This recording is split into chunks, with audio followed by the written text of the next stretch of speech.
So I want you to imagine something for a second. Think about the most violent, terrifying villain you could possibly invent. Oh, wow. Okay, setting the stakes high right out of the gate. Right. But seriously, imagine you wrote them into existence specifically to cope with how absolutely miserable your high school life is. Like a coping mechanism. Exactly. You know every single scar on their face, you know every cruel trick in their mind because, well, you put them there. It's your sandbox. Yeah, your ultimate safe space. You control the monsters. But then imagine walking into your homeroom on just a random Tuesday morning and that exact villain is sitting at the desk next to yours. I mean, that just shatters the entire foundation of your sanity, doesn't it? Completely obliterates it. Because the protective wall between your internal imagination and your external reality just collapses. Yeah. And that is exactly the psychological earthquake we are getting into today. I am so ready for this. Welcome to today's deep dive. We are exploring the events detailed in the 2008 young adult novel Demon in My View by Amelia Atwater-Rhodes. It's part of the Den of Shadows series. And we aren't just going to recap a story today, right? We are going to completely deconstruct it Oh, absolutely. because we really need to understand the extreme psychology of teenage isolation here. We're going to decode the hidden biological and magical mechanics of an apex predator that is just hiding in plain sight. Right in the middle of a high school. Yeah. And we'll analyze what actually happens to the human brain when that line between creation and reality dissolves entirely. And you know, the perfect framework for this deep dive comes straight from the source material's epigraph. Oh, the Edgar Allan Poe poem? Yes. It uses Poe's poem, Alone. Mm-hmm. And he writes about how his childhood was just fundamentally different from everyone else's. And it ends with this really haunting image of a cloud that takes the form of a demon, in my view. Such a great line. It is an incredibly precise metaphor for our protagonist, because she has always perceived the world through a much, much darker lens than her peers. Yeah, she just sees things differently. But the tragedy, of course, is her absolute certainty that the demons she sees are just confined to her own mind. Right, she thinks she's just this troubled kid with a dark imagination. So to understand the catastrophic collision that's coming, we really have to look closely at the architect of these shadows. 17-year-old Jessica Allodola. Exactly. And her daily reality at Ramsey High School in New York, I mean, it is a fascinating case study in alienation. It really is. She isn't just unpopular, she is a total social pariah. But the mechanism behind that isolation is what demands our attention here. What's fascinating about Ramsey High is the herd mentality of the student body. Oh yeah, like how they just avoid her. Right, people subconsciously part like the Red Sea when she walks down the hallway. Yeah. Because high schools are essentially closed biological ecosystems, right? Very much so. And teenagers are highly attuned to social and physical anomalies. The human students are instinctively repelled by her. They don't know why, but their evolutionary survival instincts are just flaring up. Like they sense danger. Exactly. They're treating her the way herd animals treat a predator hiding in the tall grass. Which is such an incredible dynamic because she leans into it. She totally does. If the world decides you're a monster, sometimes the easiest defense mechanism is to just, bury your fangs. Give them what they expect. Right. And there's this perfect encapsulation of this early on in the source material. There is a senior boy who has known Jessica since junior high. And when he sees her walking toward the school building, he literally crosses himself. Wait, like makes the sign of the cross. Yes. He makes the sign of the cross to ward her off because there's this rumor going around that she's a witch, and she leans into it purely out of spite. I mean, it's an aggressive armor. By claiming agency over her own rejection, she protects herself from the pain of being unwanted. But the layers of irony in this specific interaction with the senior boy, they're staggering when you look at the economics of the situation. It is the ultimate flex of a secret double life. Because that same boy, the one who is frantically trying to ward off her evil, is clutching a copy of a freshly published vampire novel called Tiger.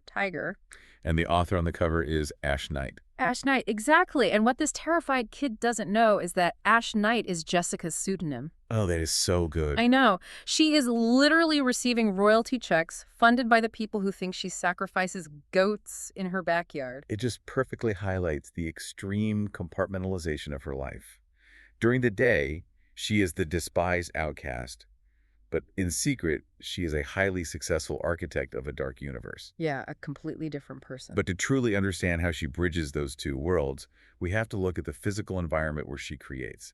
we really have to look at her sanctuary. You mean the sensory deprivation tank she calls a bedroom? Pretty much, yeah. Because her home life is bleak. She has an adoptive mother, Anne, and their relationship is completely devoid of warmth. I mean, they don't really converse. They negotiate temporary truces. Right, it's very transactional. Yeah, like when Anne tells her to stay out of trouble, Jessica immediately retaliates by reminding Anne she isn't her real mother. So, to escape this hostile house, Jessica retreats to her room. And she has meticulously engineered this room to block out the world. It is a literal dark room, heavy black curtains sealed against the windows.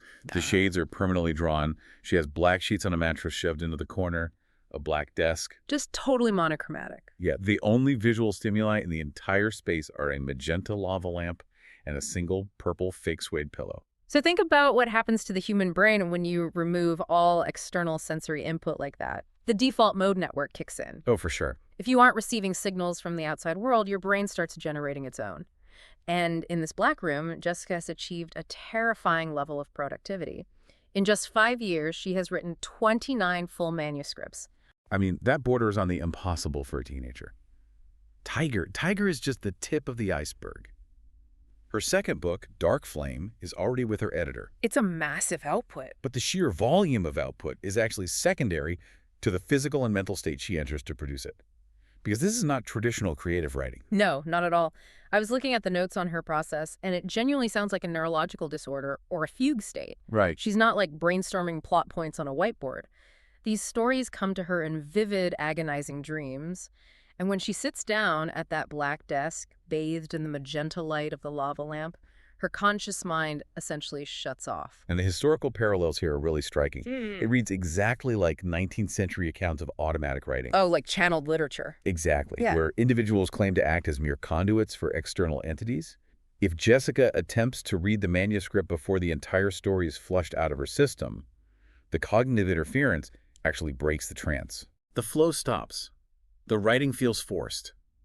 She has to remain a completely passive vessel until the transmission is complete. And the physical toll of these transmissions is brutal. We get a look at one of the scenes she's drafting about a character named Jaslyn waking up as a vampire. And it is intense. It's a visceral, clinical documentation of suffering. It doesn't focus on the romance of immortality.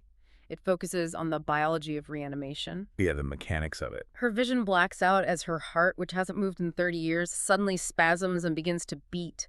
Her lungs draw on oxygen, and it feels like inhaling battery acid. Every muscle in her torso violently cramps. Because it is a biological trauma. She isn't writing in fantasy. She is transcribing a traumatic physiological event. Right. Her rational mind desperately clings to the idea that she is just weaving fiction to cope with her miserable life.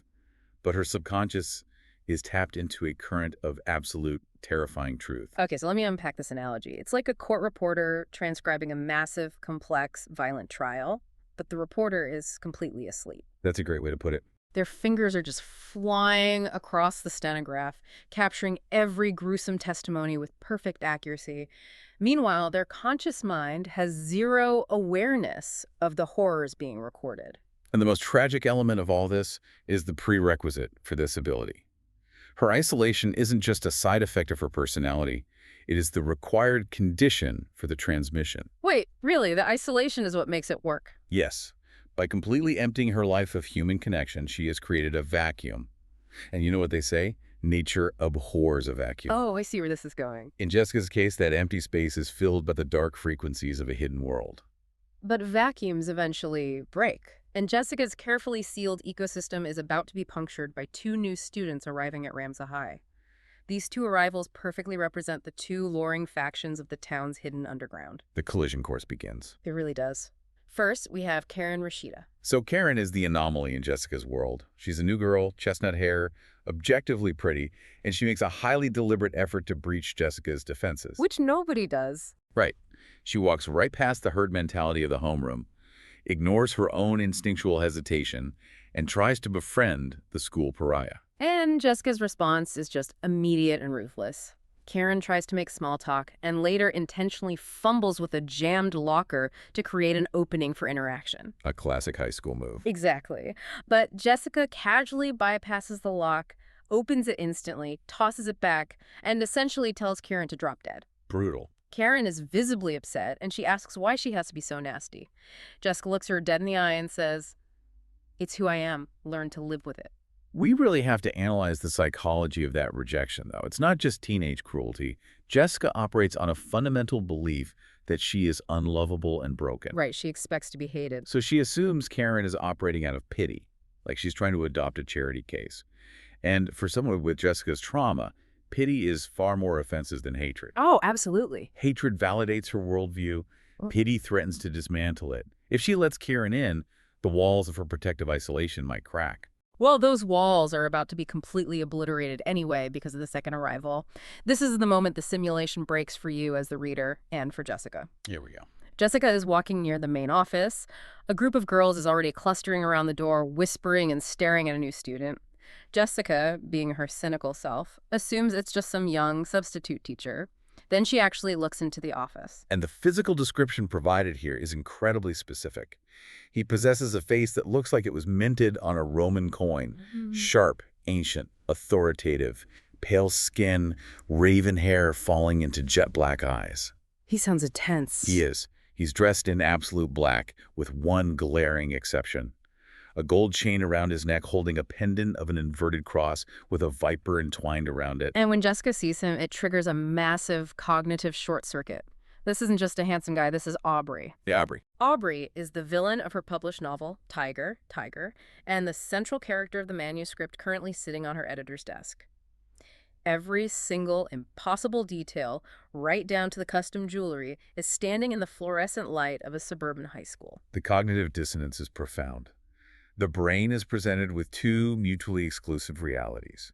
I invented this person, and this person is standing right in front of me. You can't hold both those thoughts. Exactly. To prevent a complete psychological breakdown, the human mind will fiercely rationalize the anomaly. So Jessica forces herself to classify him as a cosplayer, a stalker, or just an impossible coincidence. But the rationalizations start failing almost immediately because when this guy, Alex Remington, walks into homeroom, the entire social dynamic warps. Everything changes. Caryn, the girl who just fearlessly tried to befriend the terrifying school witch, takes one look at Alex and shuts down. She is visibly terrified of him and actively shrinks away. And the courtyard scene shortly after that removes any lingering doubt about Jessica's clairvoyance. She is sitting alone at lunch, sketching in her notebook from a distance, while Alex deals with an aggressive male student. And he doesn't even fight him, right? Right. Alex doesn't fight the kid, he just locks eyes with him, and the hostile student immediately retreats, completely intimidated. And while that's happening, Jessica looks down at her sketch. She has flawlessly rendered the inverted cross and viper pendant. The terrifying part is that she was too far away to actually see the details of the necklace. Oh, wow. Her hand drew it because her subconscious already held the blueprints. The record is inside her. The physical world is just confirming the data. When Alex finally approaches her, the situation escalates from a visual anomaly to auditory recognition. His voice is described as silk smooth, and it hits her with a tidal wave of familiarity. It's so creepy. He sits down, casually scattering Caryn, who flees the moment he gets close. Alex observes Caryn running away and remarks that it's in her nature to try and draw people out of the dark. So Jessica points out that Caryn didn't stick around to draw him out of the dark, and Alex delivers this perfectly calibrated line. He says, "They've tried and they've failed miserably." It is such a loaded statement. It really is. It is a calculated admission of his true nature. But Jessica refuses to hear it, because accepting that Alex is Aubrey means accepting that she is not a creator. She is a conduit. Right. And if she is a conduit, then the world is entirely populated by the monsters she's been writing about. The listener, however, you and I, are not burdened by Jessica's need for denial. We know exactly what she is looking at. Yeah, we see the train coming. And to understand the sheer scale of the danger Jessica is in, we have to look at Ramza through eyes that actually understand the ecosystem. We have to look through Caryn's eyes. Because Caryn knows the truth. Exactly, because Caryn is not just a high school student with a bad combination lock. No. The narrative radically shifts perspective here to reveal that Caryn is a witch. Specifically, she is a member of the smoke line of witches. Her mother, Hassana, who manages the local bookstore, is also a witch. So they aren't just moving to the suburbs for the schools. Not at all. They're deployed assets. Deployed by Dominique Vida. And just the description of Dominique from the source material is chilling. She is the leader of all 4 living witch lines, but she isn't some benevolent matriarch. Oh, far from it. She is a cold, calculated, terrifying vampire hunter. She tracked down Jessica's exact address, secured a house for Caryn and Hassana, and planted Hassana at the bookstore in under 2 weeks. She maneuvered them right onto the chessboard. Because Ramza is a highly volatile square on that chessboard. Through Caryn's heightened senses, we learn that the town is saturated. Saturated with vampires. Yes. Caryn notes that she can barely breathe in Ramza because the aura of vampires is so suffocatingly thick. It is an infested territory. And the reason Dominique Vita pointed them directly at Jessica is because Jessica has a dark, vampiric aura of her own. We talked earlier about the herd mentality of the students avoiding Jessica. Well, Caryn confirms that it's a real, tangible, dark energy radiating off her. But Jessica's aura is nothing compared to what Alex Remington is doing. When we see Alex through Caryn's witch sight, we understand the biological and magical mechanics of an apex predator hiding in plain sight. This is fascinating. Caryn perceives Alex's presence as a massive bubble of mental control. So let's break down how that mental thrall actually works. He isn't just hypnotizing people one by one, right? It's broader than that. He is projecting a constant, localized frequency that fundamentally alters the brainwaves of everyone in his vicinity. When a human gets near a 3,000-year-old killer, their amygdala should be screaming at them to run. Pure fight or flight. Yes.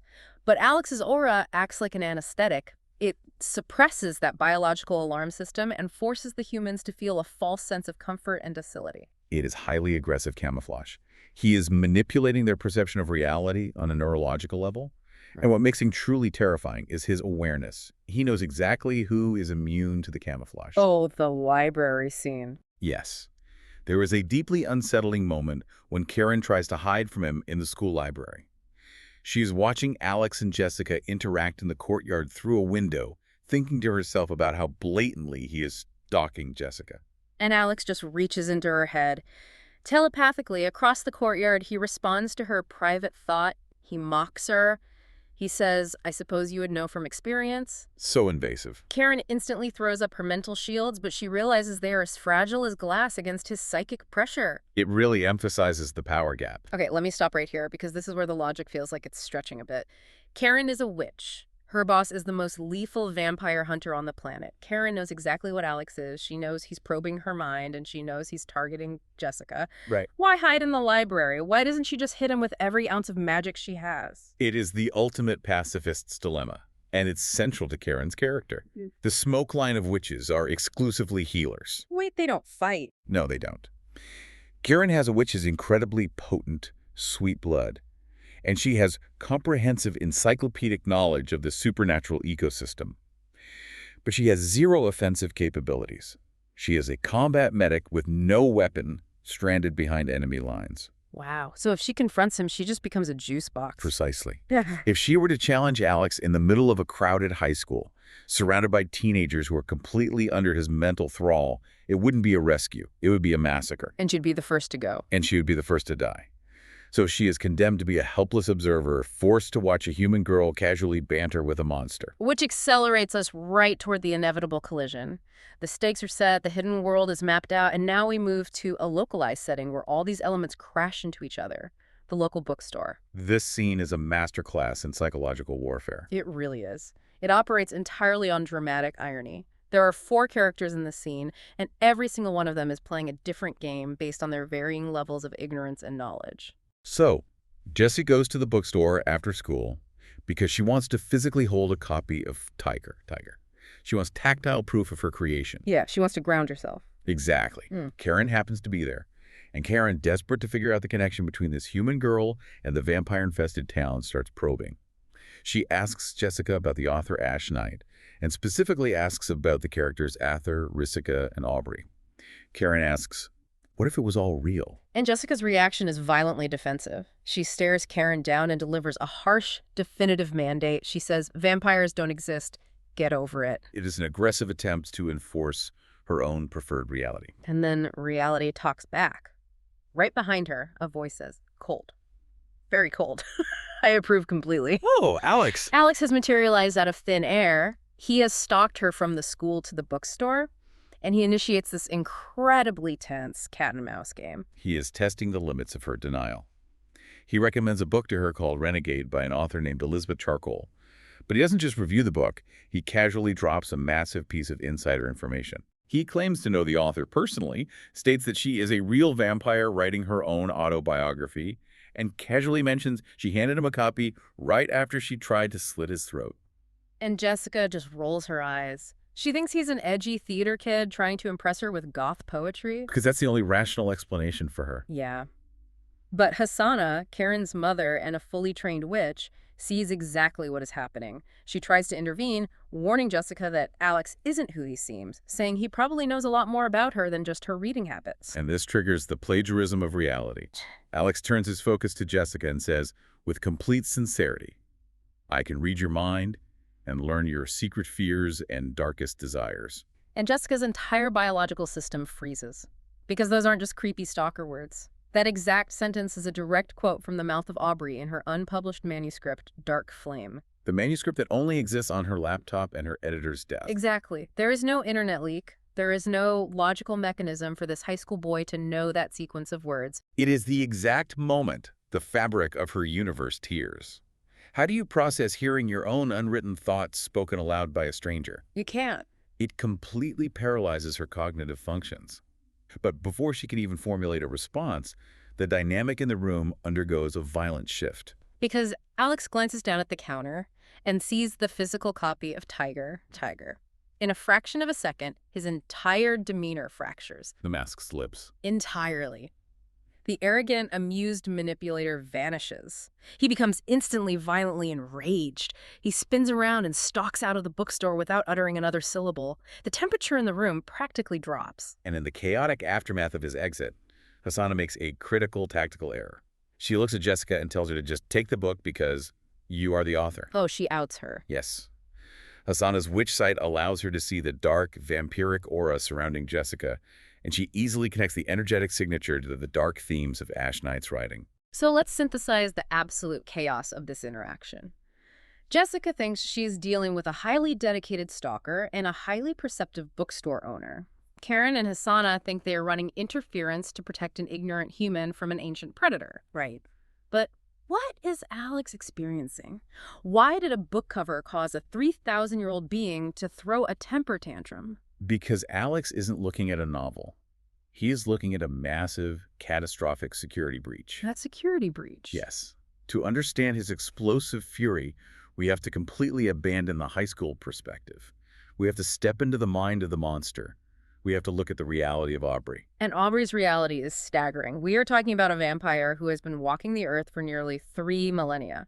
He operates out of a vampiric stronghold called New Mayhem, a hidden city located uncomfortably close to Ramsa. His base of operations is wild, too. Yeah, his specific base of operations is a private room hidden behind a psychedelic, bass-heavy nightclub called Las Noches. The environmental contrast there is deeply symbolic.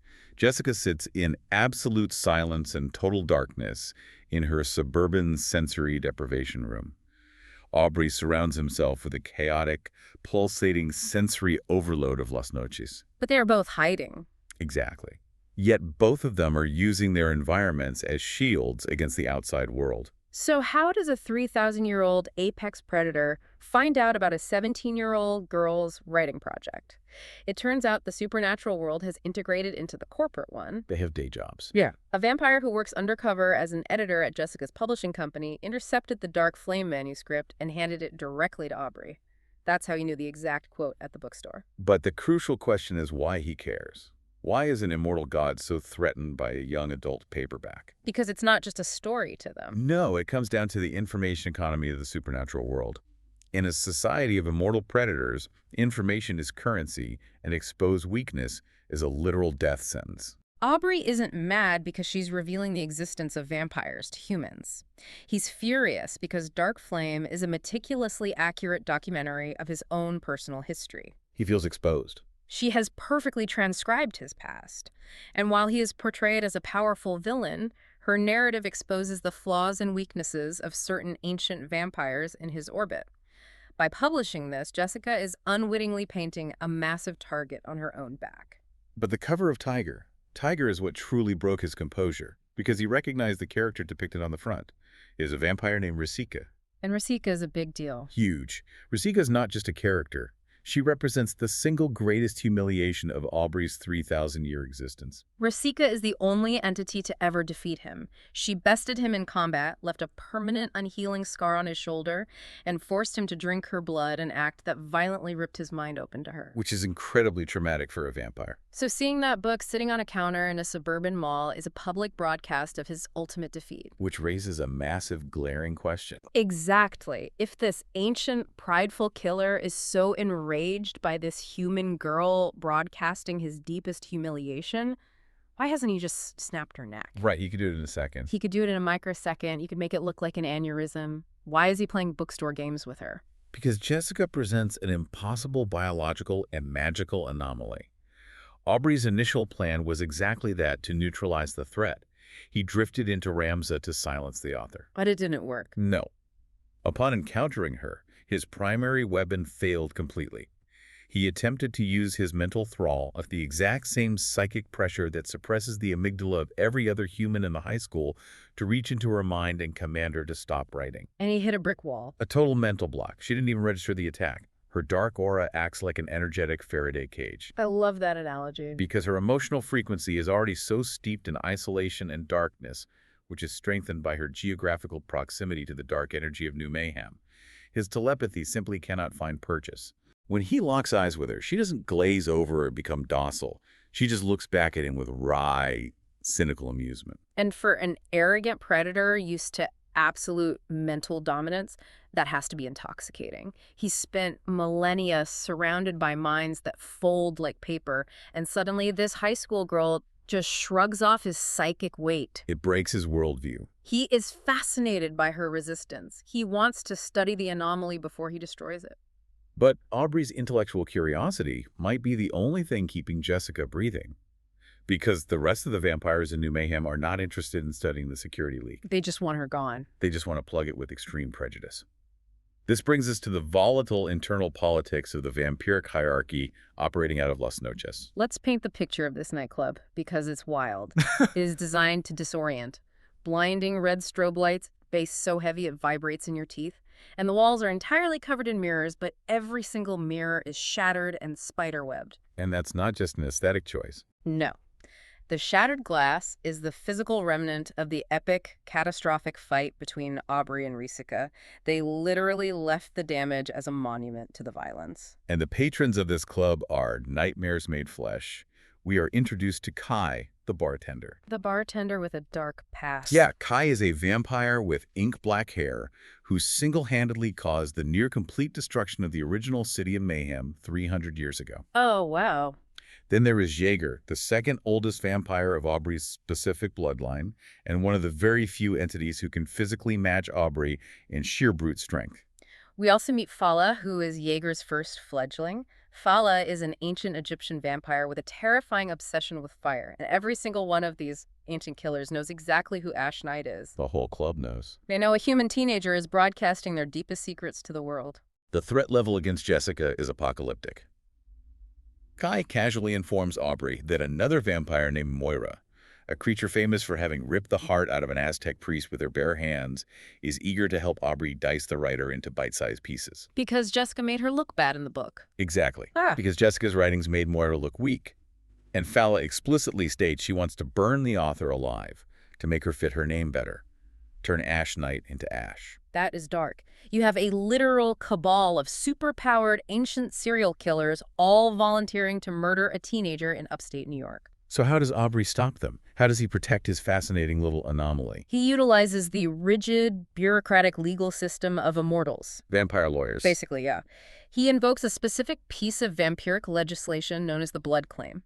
Aubrey calmly explains to Fala that unless a human physically resides within the borders of New Mayhem, they are considered free prey for any vampire. However, there is a loophole. If a human attacks a vampire and manages to draw their blood, that human becomes the exclusive property and prey of the harmed vampire. No one else in the hierarchy is permitted to hunt them. Okay, let's look closely at the logic of this loophole, because Jessica absolutely did not fight Aubrey, and she definitely didn't draw his blood. Rashida did. So how does Aubrey use this law to claim Jessica? It is a brilliant, arrogant manipulation of legal technicality. Jessica wrote a hyper-detailed, widely published account of Rashida drawing Aubrey's blood. In the eyes of Aubrey and by extension the Rydia laws of his kind, by claiming authorship of the event, she has assumed the legal liability of the attack. I mean, really, that holds up. Well, he's forcing it to hold up. She conceptually manifested the record of his spilled blood. Aubrey is arguing that because she claims to have created the scenario, she is responsible for it. It is a massive flex of jurisdiction. That is insane. He is using her own fiction as a legally binding contract to claim ownership of her life. And Fala instantly calls his bluff. She mocks him, laughing at the absurd implication that a suburban human teenager somehow managed to hurt the great invincible Aubrey. And Aubrey's response is a terrifying display of absolute power. He doesn't yell. He doesn't argue the semantics of the law. He simply looks at Fala and hits her with a localized, massive psychic strike. Just a thought. He projects a wave of kinetic mental force so powerful that it violently throws this ancient Egyptian vampire backward, crashing her into the bar. He does this casually, without even shifting his posture. What's incredible about this moment is the reaction of the room. It proves this isn't just a den of chaotic, mindless monsters. It is a highly structured, lethal hierarchy. They have rules. Yeah, when Aubrey attacks Fala, Jaeger, who is immensely powerful and deeply protective of his fledgling, does not retaliate. He doesn't lunge at Aubrey. He simply issues a calm, single-word warning. Aubrey. It perfectly illustrates the complex web of mutual respect, immense power dynamics, and strict boundaries that govern their society. Aubrey has made his position universally clear. Jessica is his property. Hands off. If she is going to die, he will be the one to execute her. The rest of the cabal must stand down. But Aubrey's temporary restraint regarding Jessica absolutely does not extend to the rest of the human race. After asserting his dominance over Fala, he is vibrating with restless, predatory energy. He needs to burn it off. He needs to feed. He needs to feed, and this brings us to the terrifying climax of the source material. It is a stark little reminder of what Alex Remington actually is when the high school camouflage is dropped. Aubrey drifts toward a loud, chaotic high school party happening at a house on the edge of the woods near Ramsey. Just lurking in the trees. He stands in the darkness of the tree line, surveying the ecosystem. His sensory perception of the area is incredible. He can feel the faint, energetic signatures of untrained witches and werewolves lurking in the vicinity. He even detects the presence of vampires from a different lineage specifically, Mira's bloodline. Which he views with absolute contempt. Mira's line operates on a philosophy of restraint, drinking only from animals or humans who willingly offer their blood. Like vegetarian vampires. Yeah, and to Aubrey, an apex predator, this is pathetic. He dismisses them entirely and focuses his attention on the mass of pulsating human minds inside the house. He sifts through the hazy, alcohol-soaked consciousness of the teenagers like a person scrolling through a menu. And his mind locks onto Shannon. This is the exact same girl who was aggressively, cluelessly flirting with him in the school hallway earlier that day. And the mechanics of the hunt are chillingly clinical. He doesn't chase her. He simply reaches into her mind and pulls. He lures her. He uses his telepathic thrall to lure her away from the noise and safety of the party, drawing her deep into the dark isolation of the woods. When she finally sees him standing there, she experiences a brief moment of confusion about how she got there. But before her brain can even process the anomaly, he completely neutralizes her. He drops her mental defenses entirely, forcing her nervous system into a deep sleep. He extends his fangs and begins to feed. It is a flawless, silent execution of predatory instinct. And this is where the pacifist enters the war zone. Caryn is somewhere nearby in the dark. Because of her witch sight, she actually feels the sudden, heavy psychic pressure that Aubrey exerts on Shannon's mind. She senses the psychic weight of the attack. Think about the terrifying reality of Caryn's situation here. We know she is a healer of the smoke line. We know she possesses absolutely zero combat magic. Not at all. She knows with absolute certainty that Aubrey is a 3,000-year-old god of death who just effortlessly swatted an ancient vampire across a nightclub. He is currently in the middle of a blood frenzy. Why on earth would she run toward him? Because of the foundational moral imperative of her lineage, the smoke line raised her to believe that life must be protected at all costs. Her pacifism is not cowardice. It is a profound, terrifying commitment to intervention. It's bravery. Exactly. She knows she cannot win a physical altercation. She knows she is likely running to her own death, but she pushes through the drunken crowd at the party, sprints into the dark woods, and finds him. She confronts him. She has no spells, no weapons, so she uses the only ammunition she possesses: the truth. She stands in the dark and screams his true name, Aubrey. And the response is the ultimate cliffhanger. He doesn't drop Shannon in shock. He doesn't flee into the night because he's been discovered. He just doesn't care. He simply lifts his eyes, glares at Caryn with ancient, cold annoyance, and continues to feed. He is completely unbothered by her intervention because he knows exactly what she is: powerless. It is a devastating image to end on. If we pull all these threads together, we are looking at a masterpiece of psychological horror. We've unpacked a scenario where a teenager's intense, painful isolation isn't just a symptom of depression. It is literally the only shield keeping her alive. Her lack of human connection created a vacuum that turned her into a conduit for monsters. We've seen how the mundane sociology of a high school, the cliques, the outcasts, the rumors, can act as perfect camouflage for an ancient, lethal hierarchy. It's so true. Jessica sits alone in her sensory deprivation bedroom, typing away at her keyboard, completely convinced she is safely inventing fiction. She has no idea that her imaginary villain is currently out in the woods, draining the life from her classmate, while the only person who tried to show her kindness is standing helplessly in the dark, facing down a god. It fundamentally changes how you look at the creative process, honestly. And that is the deeply unsettling thought we have to leave you with today. If Jessica Allodola is unknowingly documenting a terrifying reality she has never consciously seen, it demands that we question the very nature of inspiration. Where do ideas really come from? When our greatest authors sit down in isolation to write stories of profound darkness, of serial killers, of monsters, and of true evil, are they really just building a model airplane from their imagination? Or are they, like Jessica, acting as human antennas, tuning into a dark, violent frequency of the world that the rest of us are just lucky enough to be deaf to?